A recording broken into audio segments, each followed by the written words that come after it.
Greetings, good citizens of the cannabis community, and welcome to another episode of Infused, a Cannabiz talk show brought to you by Terrapin Select CBD. Be wise, be well. Shop terrapinselect.com for all of your CBD health and wellness needs. I feel like we should do the show. I think that's a great idea. It's a good way to spend our time. Let's go. Francesca and Mike are with me as always. Guys, it's good to see you. Good to be seen. It's good to see you guys. We're loving the fact that we're taking some premise work when we approach shows from things and questions that you two either get at trade shows or when you're doing coaching and consulting or things that people send in via email. And this is a topic today that's been alluded to on past episodes from some of our guests, actually.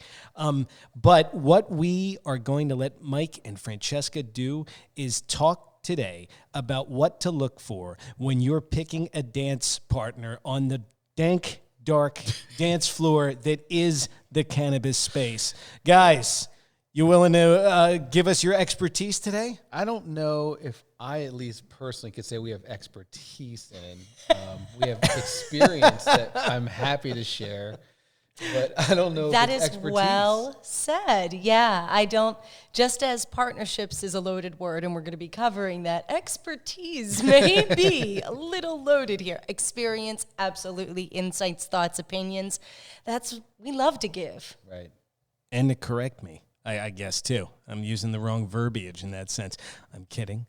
I'm all excited about learning because as soon as you said something, Mike, I was like, yeah, it's tough in this particular business.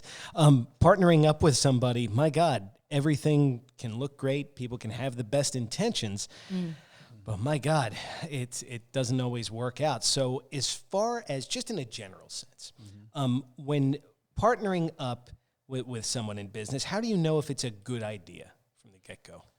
I think, it's kind of, I like the question of in terms of what are like the green flags that you see that go, wow, maybe a partnership's a great idea with this company, because it is kind of interesting, like in the last 6 years of being in cannabis, how many conversations we've had with other entities or people about partnership.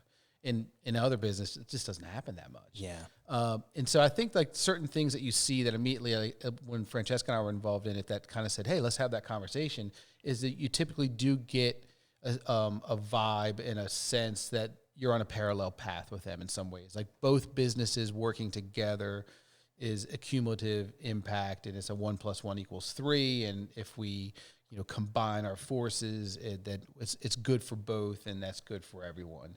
And I think that was always like kind of the first scenario that at least for us prompted us to start having a conversations when people would bring it up. Because I also say this, I don't think we've ever brought it up once. Yeah, you're right. We've never been the one to ask. It's You're never first, huh? No, we've been asked plenty of times and been, because what we have does complement so many different kinds of businesses and so many different, because sales and revenue growth and operations and the things that we do and have actual expertise in is so pivotal to so many different kinds of companies that I think it doesn't surprise me that, we've been asked to partner. And that's kind of where it is. And I think the way you set that up, Francesca, is in that we could potentially be a bolt-on for a lot of other companies that are like, oh, I can get sales and marketing real quick. I don't have to hire and identify. Oh, yeah, that's great. So I mean, I get how it is. And from us, we're like, oh, that gives us access to this. And so what it's allowing both companies to do is expand your reach. Right. And in terms of the scope of what you do, the audience you can potentially serve, the impact is usually because more revenue potential. So there's a lot of reasons why we've engaged with people to say, oh, this might be a good idea. Let's check it out. Let's have some conversations and walk down the path a few steps and see what it looks like. Yeah, and especially because when we have those conversations, we're not talking about overhauling our business to work with somebody else. Right. Like you said, that bolt-on means that we get to continue to do what we do well, and then we just partner with somebody else who is doing what they do well. I think that's a big part of that kind of green flag, is that you have to make sure that you're staying in your lane, that you're not making this commitment to change for someone. You want to find somebody that loves you as you are, kind of a thing. This occurred to me when you were talking, and we started off by saying, wow, we haven't really seen this in traditional business very much in partnership conversation. But if you think about why a lot of people want to partner, it's because other people have a different set of talent or different set of people and skill that we don't have. So it's a lot of small business in cannabis. So it makes sense that we're like, oh, well, we don't have this expertise or that expertise because everybody's kind of just getting started. I mean, we're a middle-aged person in this industry compared to some people. And we're still relatively small in the grand scheme. So I think a part of that partnership, which drives people to explore it, is because it does immediately give them access to more talent, more skill set, and so they don't have to go and try to reinvent the wheel with these different aspects. Yeah, absolutely. So all right, we're past the initial conversation, Francesca. A partnership in this industry has been proposed. You're looking at that other entity, trying to size them up. How can you tell if they're legit? Because we've done episodes about this before, about the Canna Carnival and things like that. And the appearances aren't always, the reality. So this is a tough proposition. It is. And the vetting process is imperfect because it requires vulnerability and trust and risk. And it's inherent when you're proposing this kind of a relationship in a business for the first time. You're not talking to somebody that you're not talking about somebody that you've known for 20 years, because in cannabis, like you said, we're all kind of relatively new. So it's like, I think I can trust you. I think I can trust you. And so there are certain things that we look at as our must-haves, or that we have to check, but how we check them is imperfect. But one of the first things is, are you committed to the same, are you aligned in quality of what you deliver? Okay. Because if we are delivering A-level services and we are looking for growth in an A-level world, then we need our partner to be like that as well, and not be a generic person that's doing anything quickly, slapdash. They want to make sure that maybe their priority is speed to the market, and ours is quality. That's a misalignment. Yeah. So maybe theirs is not growth oriented and ours is. That's a misalignment. So it really is about making sure that in terms of quality, if we are selling a product, that we can actually sell it because it has the things that we're looking for in it in terms of quality, a good brand story, good packaging, good whatever. They have to know who they are, and we have to know who we are. We can do the best sales job in the world, but if the product shows up and it's low quality, that sales job is all for naught. Right. You would never, you lose that sale, and you're going to lose the possibility of any future sale as well. So Yep. Quality is huge. I'm glad you brought that up first. Yeah. No, big time. That's why people tune in. I didn't even think it went right to it, though. Everyone viewing this the same way, versus we all know people that kind of put notches on their belt because of how much they can crank out. Yes. You know? So that's really, really interesting. And it's hard to do because a lot of people come to the cannabis space from other businesses, and they'll say, well, I've been really successful in X, Y, and Z. And so therefore you can trust me to be successful in cannabis.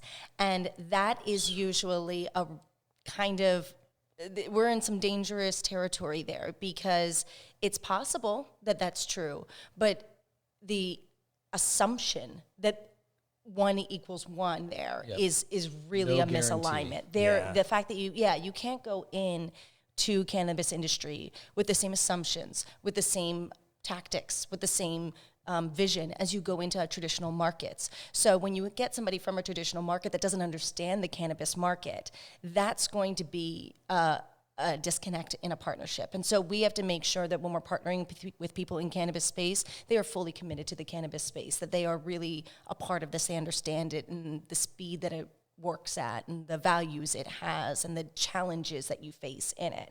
So you have to make sure that you're both on the same page about working in cannabis. These are all really good. If we're going quality, we got to view that the right way. We have to respect the cannabis space. Certainly, that we know that success in one field doesn't, automatically guarantee you're going to be successful here. These are good kind of green flags, I guess. Mike, are there any others that speak to you and you say, yep? Well, yeah, I wanted to build on one of the last one Francesca said is making, when you talk about being aligned, and also making sure that this is our full-time job. And I want to make sure it's your full-time job and not a side hustle, because that's a huge disconnect. And so making sure that you have that alignment in terms of commitment to the vision is another one that up front, you've got to get that figured out. Yeah. And the way we accomplish that, you take the time to go to their facility. Yep. You invite them to come to your facility. If they're operating out of a WeWork, not the end of the world. That's fine. Lots of people do that. But if you go to see their farm and it's not really a farm, they've grown nothing. They just have their space. So there's a lot and it's expensive to do. So Sure. And it takes time, but it's a necessary part of it. If you're really it'll cost you a lot more in the long run if you don't do that. And let's face it, we can go travel anywhere. Anybody in the audience can find another reason to make a trip, a 2-stop, 3-stop trip. And even so, you're not just seeing that person. You're going to see 2 or 3 other potential people or network or whatever. So there's ways to make the most of travel for sure. That's a really, really good one too. And you talk about, does this person who runs the farm, owns the farm, have a number one who's taking care of operations every day? Can I meet that number one? Can I go through all these? These are good. These are really good as far as I'm interested as far as what those green lights are in this business. And then even once you have found that, okay, you vetted somebody, they seem to be the good person, they understand the cannabis space, they are committed to quality, it's not their side hustle, we're all on the same page with that. After that, it becomes, are you able to do more together? Or are you just continuing to do the same thing that you would be able to do individually? You have to grow together. You have to be able to... Exponentially. Yes, exactly. Because if I'm just going to keep doing what I'm doing and then splitting the money or splitting the whatever, then why go through all of that work? You have to make sure that there's actual, a multiplier in your forces working together and partnering together. Yeah, and I think that's something early on everybody's got to be comfortable with, is that because everybody can continue to do it by themselves, or you partner potentially. So that partnership does need to have that, and so it's got to be very clear up front why this is good for both parties. And it's never a 50. It's not the same good. It's usually better, a little bit better, but as long as everybody's comfortable with the benefit they're getting for what they're putting into it, and that's clear and communicated, and all those expectations are agreed upon, then it's a solid thing. But getting to that point where you have all that communication to where it boils down to everybody's understanding and knowledgeable and agrees with, that's a lot of time, a lot of conversation, a lot of very forward, blunt. Like, you have to get it out on the table. You can't be meek about asking the hard questions of each other. And it's not comfortable. Honestly, people are going to ask you questions. You don't really want to tell people you don't know that well. And so, but for it to really work, if you can have those conversations in a good way, in a constructive way, great green flag. Yeah. Because that means you've got a really strong foundation of people that have strong communication amongst each other about topics that potentially are uncomfortable. That's a really good thing if you can have those talks. You know what's funny, Mike? Something you said caught my attention, because it definitely is something that we consider when we're talking about partnerships, is that you said not everybody it doesn't have to be a 50-50 win. Not everybody's winning the same kind of good or getting the same kind of better.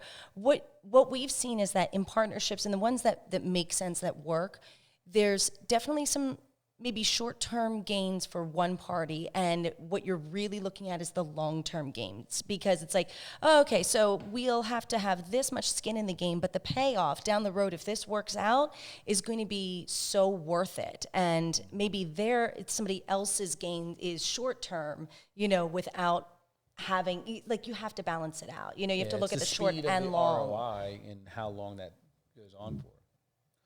There's something really cool about, I know you guys were just giving me answers, right? It's so interesting, though, if we were to list them or bullet point these. So if you're playing along at home, look at how many of those things are so interconnected. Because I'm thinking to myself, I'm like, yeah, wait, because the dude who's in it as a side hustle isn't respecting the cannabis space. So one is related to here that can relate to something else. Guarantee that, it's interesting. He's a whole new character. The side hustle guy is probably the guy that just loves to say he has money or investment in cannabis. Really isn't bringing anything else to the table in the partnership. Yep. I love it. All right, you're playing along at home. We just got some good stuff as far as green flags are concerned. But I think what we're more interested in, based on your experiences, guys, look, we just heard some good things about, if this happens, we can go. If this happens, we can go. Mike, automatic red flags in the cannabis space. You see something, you notice say something, you hear something, and the red flags right up. We have a few. In preparation for this, Francesca and I just basically sat down and said, what personal experiences do we have in cannabis that we can use for this part? Nice. And the list flowed pretty but I mean, and heartily. It was amazing that you guys made a song about it, and they're going to be performing it, guys, right here. Red Flag Roundup, take it away. I'm going to start on the list Okay. about halfway down. Lack of humility. And this is when people think, their product is the best product ever. It's the best flower. It's the best vape. It's the best grow light. We've heard that from everybody in every state, and it's really an obnoxious statement or belief. And so to me, when people start harping on that, that's an immediate red flag where I'm taking notice. Okay. It sells itself. Red flag. Please. Red flag. We kind of hear that a lot. It sells itself, but I need help with sales. Yeah. It sells itself. Well, why can't you get into the dispensaries in your own town? Oh, they're all stupid. Yeah, I'm sure they're all stupid. Francesca, give me another red flag. Automatic red flag. Okay, so an automatic red flag for me is, I would say, I'm trying to pick my favorite on this list, and I think it's about personnel. We have, obviously, Mike and I identify as a woman, Mike identifies as a man. And a lot of times what happens is we'll be watching how people approach us and who they talk to, who they listen to, who they let talk. And we have people, Frank is the youngest on our team. And so if you're dismissing us because of gender, because of age, because of perceptions that have to do with nothing based on fact and substance, then that is a big red flag. So the easiest way to say that is we've had plenty of times where people have been either, only directing everything to Mike as though I don't exist, or honestly the opposite is kind of like, oh, well, we don't care if Mike comes, but make sure Francesca shows up. And it's like it's supposed to be this flattering thing that's so creepy and sexist. And so I would say all of that is a big red flag. It seems like a colossal, enormous red flag. It is. And a lot of that is in every business. None of these are related only to cannabis, obviously. It's not even related to business. That just happens in life. You're right. I mean, but we've certainly seen that one a lot. And it's for us, if I always look at this, and if someone's going to come up and disregard Francesca or anybody on the team, it's a problem for me. Mm-hmm. And it just shows me something about them. If they're not respectful to our team, then that's not who we want to do business with. That's just a straight up non-alignment. Yep. Gotcha. Mike, I'm going to go to you for another one. Yeah, this is going to be my real pet peeve, which is just bad communication practices. And so this is not the first time this has been brought up on Infused, but, not like ghosting. If everybody agrees at a time, if people ghost or, they don't, or they're, 25 minutes late or, that type of stuff to me is just not being respectful of the other party's time. And so if we see that early on in conversation or in engagement with a client, then that's something that's hard to kind of shake. Right. They have to show up for like a dozen straight meetings probably. Yeah. I think poor communication is a big red flag because it can also be that they take a long time to get back to you. Oh, that one too. That's a rough one. It's like we are trying to stay in business and communicate quickly. I'm glad you said that, because that is part of bad communication. But hey, all right, let's talk Wednesday, and then it's 14 days of radio chasing silence. Yeah, I absolutely. didn't get the Zoom link. Did you send me the right email? All right. That is a. And everybody makes mistakes. And we're all busy, so I want to make sure we're not. This doesn't come off as too hardcore, we're perfect or anything. But the idea is yes, people can miss calls or be a little late for a call, but then there's communication around that. There's an apology, there's a rescheduling, there's a prioritization. So I think communication doesn't mean that you're perfect. That's not it exactly. It's just that we're respectful, like you said in the beginning. It's a great way to summarize it. Okay. All right. I'm gonna keep going down the list. We got 2 from Mike. We got to get your second. I definitely think treatment of their team. So, in what way? It's a big red flag if we are, because Mike and I are usually talking to owner-operators, managers, and so if we see them working with their team in a way that is derogatory or condescending or just unprofessional in ways that we would never work with our team, that's a red flag. That's not the kind. It's very similar to like what we were just talking about with how they treat me or anybody else on our team. It's how they treat their team too. So they could be kissing our ass for a short time, and it's only a matter of time before we're going to be disrespected, and we don't put up with that. So we've got to make sure that we've got a good person that we're working with. Yep, absolutely. Any other ways to judge those good people from the bad people, Mike? Give me one more. You see it, you hear it, flag goes up. I think I would call it people's willingness to be open-minded. And I think a scenario I'd like to kind of lay out here is like, hey, we're going to partner, we're going to work together, but the other party is like, oh, no, all my ideas are the best ideas. And this is how I was envisioning doing it. So, if they're not willing to come off of their current thought process, then what do they really want me to do for them anyway? Just do their work for them? I mean, that's not a partnership. That's the opposite. So those are ones, and we've had a bunch of those where it's people that there's some potential, but then they're so close-minded about things and not willing to think about something else. It's not worth our time. It's not worth their time. Nobody's going to be happy with that. Yeah. Fair, very, very well articulated.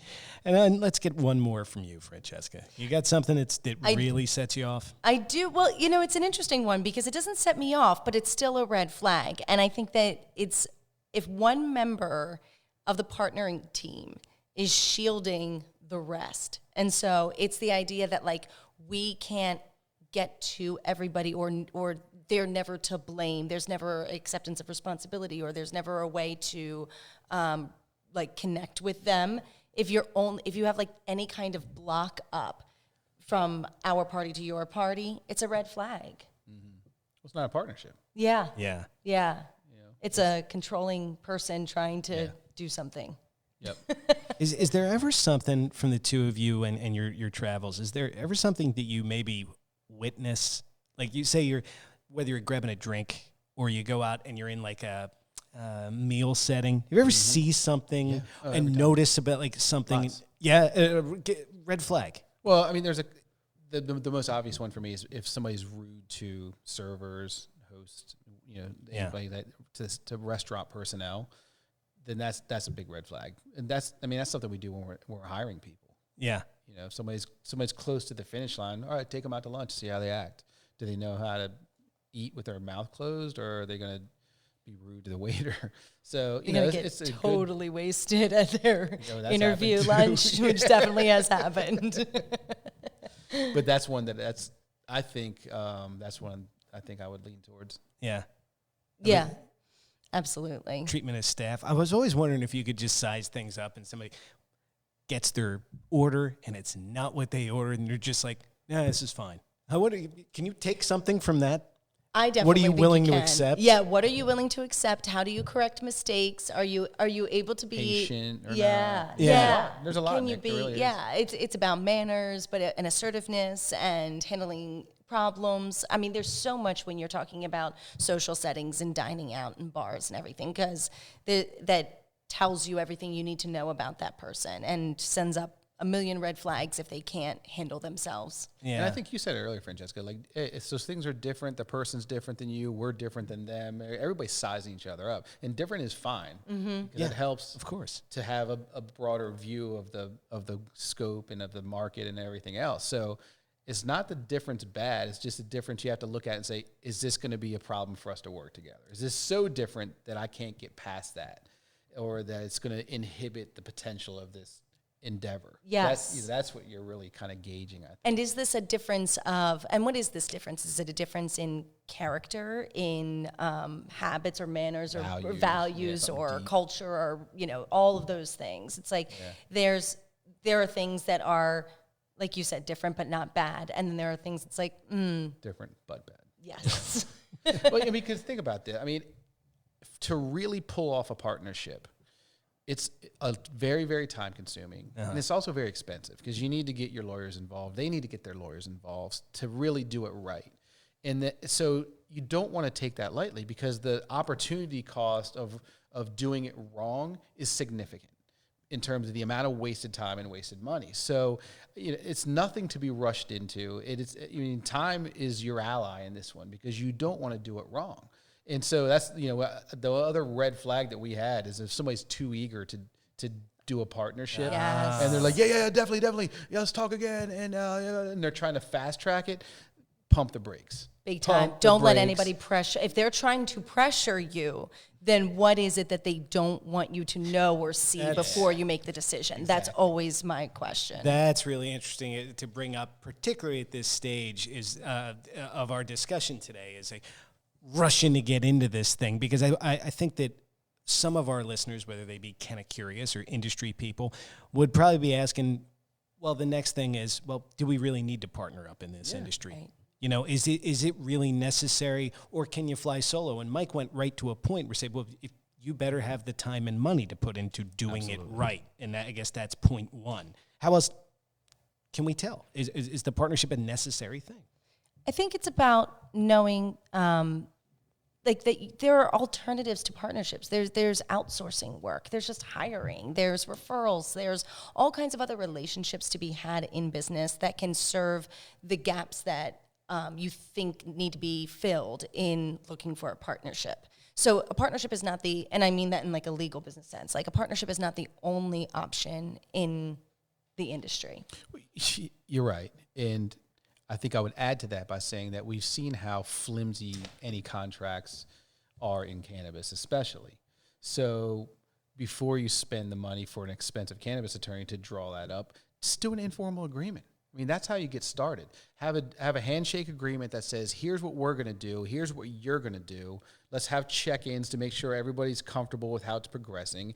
And if we achieve these things, and we generate money, this is how we'll split the money. Mm-hmm. And because then you're just doing it, and there's checks and balances all along the way. And if all of a sudden you get your first job and you collect your first check, and hey, fine, you keep the money, send me half, whatever. And if that doesn't happen, boom, you're out.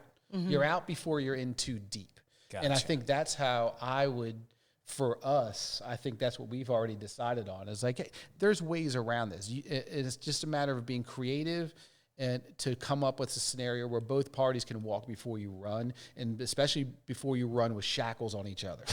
Yeah. Because that can happen. Now I'm running real goddamn slow, and I'm stuck like a three-legged race, God damn it. That's perfectly said. I don't have anything to add to that. That's so true. That's a perfect way to end up on that one. No, I think it brought us some good points, and I like, especially in that last little part of our talk, they're all really easy questions to ask yourself. They're all really, they should be honest reflection that's simple. And I do like you brought up some alternative means that people can consider as well. Yeah, act as if you're in a partnership. See if everybody behaves. Yeah. Then go into the partnership. The hard part is this, though. It's exciting. When you find out somebody wants to have a partnership, you're like, all right, we're legit. It's exciting. It's flattering. True. You feel like you just won the Super Bowl or something. And you want to lock in that accelerated growth that you see. Yeah. So it's easy to walk in and get too excited and go too fast or get in bed with the wrong person. That's so easy to do. But I think what we really, having gotten, wasted some time and wasted not much money, but some money, just take your time with it. Ask those questions. Take it one step at a time. Don't rush into it. And if it feels right for everybody, then it will be right for everybody. All right. Take the time. Ask the questions. You guys mind if I ask you a question? Please do. I can't wait. Don't know it's coming. Yeah. I know. Oh, he's got the note card. It's just a note card, because we took us through partnerships and whether it's a good thing or a bad thing. So let me ask you about you're back on the road this year. We're traveling in your partnership with the Sales Joint. I want to ask you, what is your biggest travel pet peeve, Mike Patterson? What grinds your gears on the road? Francesca might like this question. Man, I don't know. I'm going to miss this one. You have I feel like you have an answer for me or something. No, I'm just so interested. There's a lot that is it going to be something I do or not? I wonder. Oh, it's all related. My stuff is related either to. It's typically related to airports. in terms of just, overselling the things being late, mechanical, people not showing up, especially COVID travels even more nonsense. Yeah. So I feel like a lot of it is related to the airplane portion of business travel. Okay. Although I recently had a run-in with a rental car issue, but normally for me it's an airplane rub of some sort. Normally airplane rub. Went through a delay and a half getting out to Tulsa earlier this year. Okay. Airport, very, very fair enough. Francesca, travel pet peeve. Okay, I'm going to kind of weird and specific. That's why people listen. I just came from this. It drives me nuts when I end up in a place that is like a Coke campus exclusive. Oh, so Coca-Cola. I can't Coca-Cola. Cocaine or Coca-Cola? What are we talking Coca-Cola. about? I am a Pepsi girl all the way every day, and I need it. And I can't stand when I go somewhere and it's all Coca-Cola. And it is a lot. Yeah, like it's if a you're lot. in Atlanta, and I was just in Coca-Cola sales rep. Disney Must World. work for the sales joint. Disney World, like, was a Coke campus. I was like, Cherry Coke is my next go-to after Pepsi. So I think when I can't get a simple thing I want that's readily available when I am, normally out and about, that's a big pet peeve. It's like, I like my options. I like my Pepsi. I want to have my preference. I like that. I get that. That's true. I've seen you deal with that. It's not a lot fun. of places are Coke. It's crazy. It's Yeah. crazy. Yeah, I feel like that with I'll get that mood where it's like it's all Bud products at a bar. I'm like, come on, let's even it out a bit. My man keeps everything running. He makes us look good. He makes us sound good. Producer extraordinaire Frankie Fifth Year. You've been on the road with us. Frank, what's your biggest pet peeve out on the road? My biggest pet peeve is it's along the same lines. That's the same place as Mike. It's at the airport. Yeah. It's when we land and we're taxiing to the gate and the seatbelt sign goes off and everybody decides to stand up and crowd the aisle and kind of push their way to the front row. Bully. That grinds my gears so bad Yeah. that I have to like not look at the aisle. Like, where are you going? I understand if you have a connecting flight. That's the only reason. Something's wrong, bathroom, whatever. But that doesn't give you the opportunity to cut in front of everybody else. Mm-hmm. Be respectful. Let people get up, especially, children, women, Yep. people who have disabilities. They should get the first pass off. And So also that's- when that happens too, Frank, people are trying to get their overhead Yeah. luggage out and they bonking bumping people in the head. Yeah, it is it's a nightmare. chaos. That is I've a good seen one. some heated confrontations during that part. That's a great one, Frank. Well, you know what makes that even worse I is might start using that one as my number one. what makes it even worse is, and this would be a pet peeve of mine, is if my overhead space at my seat is taken and I have to get an overhead space way further back. So now I have to go to the back when people are trying to get That's an off. anxiety attack. Yeah, it is. Major.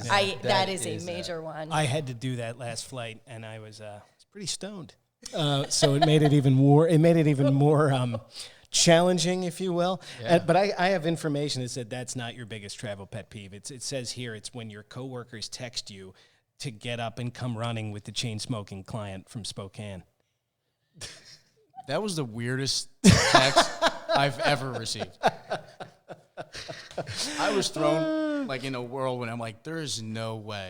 Trolled. So I'm here's just what picturing you I guys just- jogging in I 40 love degree weather. in the I morning. love traveling with Frank, and every so often I just play around and send stupid texts. So yeah. So the story is that Frank and Nick were with a client. Yeah. And Nick woke up the next. Not exactly a physical specimen of a client. No, not a particularly active, athletic client at all. And Yeah. it's the first time that they've been with this client. And so it's not like there's this deep bonding relationship or anything. And so Nick texts Frank the next morning. What did you 6:15 or so. What did you say to him? I just said, "Come on, man. We're supposed to be up and running. Or so and so wants to go jogging with us. We're waiting on you. Like I'm waiting on him in an industrial complex in what part of Illinois? Like we were gonna be we're gonna be jogging in Rosemont anyway. It was just we were just having a laugh. You were having a laugh. I was having a laugh for sure. For sure. Well, this is fun. It's a fun little window into what grinds our collective gears as we hit the road, because it's been a true blessing to be able to take the Infused show on the road and do this again, and we're having a blast. So, and we're having a blast as part of Pro Cannabis Media and as Pod Connects, that network. We're thrilled to be joining you and your collection of programs. It really is. So, and thank you to each and every one of you who are listening and giving us ideas about what to talk about. And we hope we're doing you proud. So thank you for listening. Mike, Francesca, thank you for joining me today. Thank you, Nick. And thank you, everyone. And please, if you don't mind, rate, review, and subscribe to help us get more eyes and ears on our show. We really appreciate it. We need to help spread these messages about good business, normalization, good cannabis for good people. That was good. That was really well done. And yeah, of course, always thanks to Frank. Guys, we appreciate you. We're going to see you next time on the next Infused show from Delaware.